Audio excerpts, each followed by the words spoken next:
안녕하세요. 열정리치입니다. 서울 5호선 김포 검단 연장 사업이 대도시권광역교통위원회 대광위 조정안으로 결정될 가능성이 높아졌습니다. 국토교통부는 최근 수도권 서부 지역 교통편의 재고 방안을 통해 서울 5호선 김포 검단 연장 사업을 예비 타당성 조사 대상으로 선정하고 내년 중 완료한 뒤 2031년 개통을 추진한다고 발표했습니다. 하지만 국토부 발표에는 인천시 요구안이 포함되지 않아 대광위가 지난 1월 제시한 조정안이 그대로 반영된 것으로 풀이됩니다.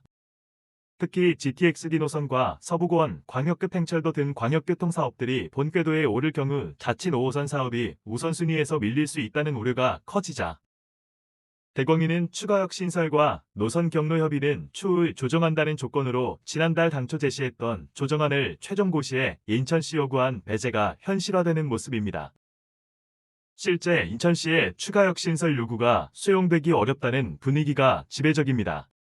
김포는 추가역 신설을 요구하면서도 대광위가 제시한 조정안을 수용한 반면 인천은 추가역 신설과 노선 변경 입장을 강력하게 고수하고 있습니다.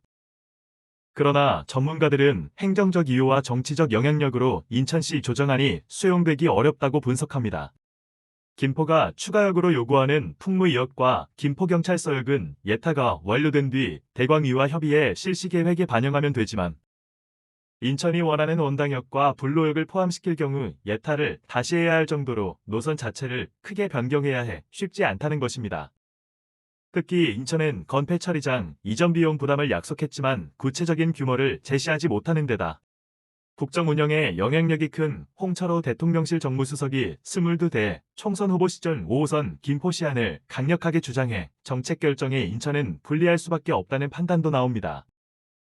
한 전문가는 건설 폐기물 처리장 이전을 비롯해 현재 5호선을 위해 김포시가 많은 부담을 지고 있다며 이런 상황에서 조정안에 원당역과 불로역을 포함시키려는 인천시 요구를 수용할 가능성은 매우 낮다고 지적했습니다. 사업성 측면에서도 인천의 요구안이 받아들여지기 쉽지 않다는 의견이 많습니다.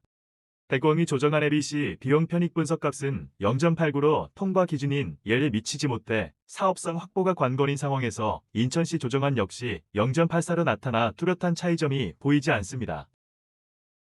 더구나 국토부가 2031년 조기 개통을 추진하는 상황이어서 인천시가 획기적인 양보안을 제시하지 않으면 현재 조정안 수용은 더욱 어려울 것이라는 분석입니다. 이 같은 상황에도 인천시는 요구안이 최대한 반영되도록 대광위와 KDI 한국개발연구원의 의견을 적극 제시하겠다는 방침입니다.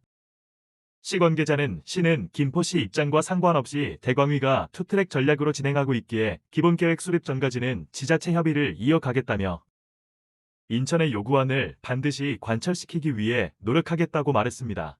지금까지 열정이치였습니다. 구독과 좋아요는 사랑입니다.